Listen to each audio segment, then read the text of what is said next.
Today we are in the Manual for Teachers, and this is Section 8. How can perception of order of difficulties be avoided? The belief in order of difficulties is the basis for the world's perception.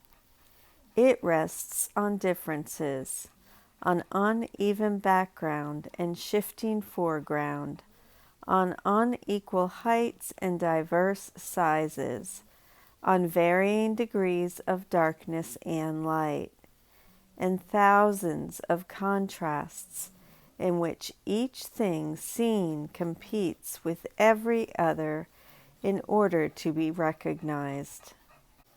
A larger object overshadows a smaller one.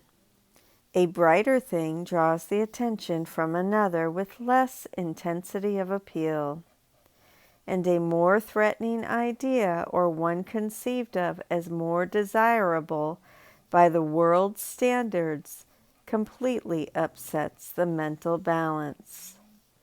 What the body's eyes behold is only conflict.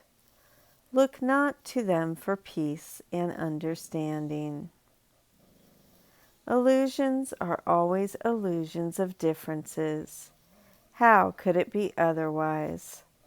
By definition, an illusion is an attempt to make something real that is regarded as of major importance, but is recognized as being untrue. The mind, therefore, seeks to make it true out of its intensity of desire to have it for itself. Illusions are travesties of creation, attempts to bring truth to lies.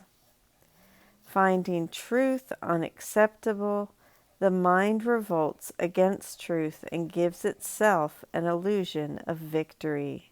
Finding health a burden, it retreats into feverish dreams.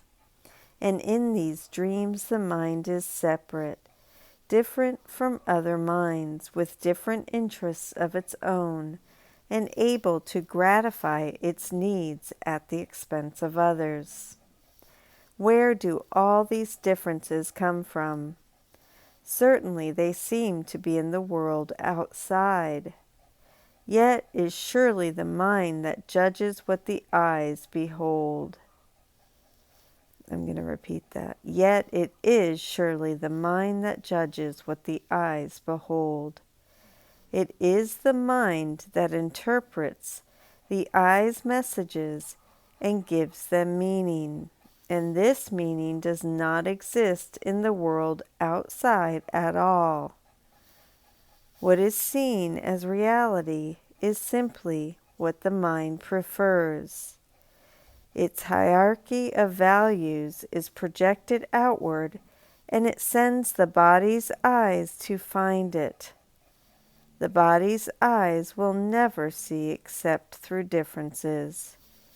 Yet it is not the messages they bring on which perception rests. Only the mind evaluates their messages, and so only the mind is responsible for seeing. It alone decides whether what is seen is real or illusory, desirable or undesirable, pleasurable or painful. It is in the sorting out and categorizing activities of the mind that errors in perception enter, and it is here correction must be made. The mind classifies what the body's eyes bring to it according to its preconceived values, judging where each sense datum fits best. What basis could be faultier than this? Unrecognized by itself, it has itself asked to be given what will fit into these categories. And having done so, it concludes that the categories must be true. On this the judgment of all differences rests, because it is on this that judgments of the world depend. Can this confused and senseless reasoning be depended on for anything.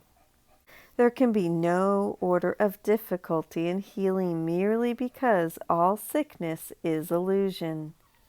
Is it harder to dispel the belief of the insane in a larger hallucination as opposed to a smaller one? Will he agree more quickly to the unreality of a louder voice he hears than to that of a softer one? Will he dismiss more easily a whispered demand to kill than a shout? And do the number of pitchforks the devils he sees carrying affect their credibility in his perception?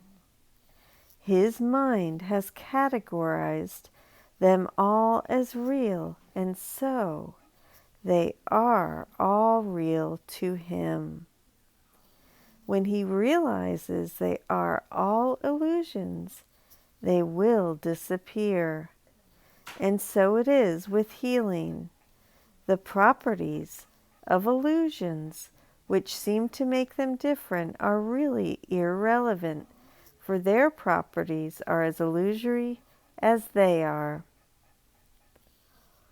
The body's eyes will continue to see differences, but the mind that has let itself be healed will no longer acknowledge them. There will be those who seem to be sicker than others, and the body's eyes will report their changed appearances as before, but the healed mind will put them all in one category. They are all unreal. They are unreal. This is the gift of its teacher, the understanding that only two categories are meaningful in sorting out the messages the mind receives from what appears to be the outside world. And of these two, but one is real, just as reality is wholly real, apart from size and shape and time and place, for differences cannot exist within it. So too are illusions without distinctions. The one answer to sickness of any kind is healing. The one answer to all illusions is truth. And that is the conclusion of section 8 in Manual for Teachers. Thank you so much for joining with me to the sound of my dogs making dog noises. I appreciate you. Have a beautiful, beautiful day, night, whatever it is. I will see you tomorrow. Bye-bye.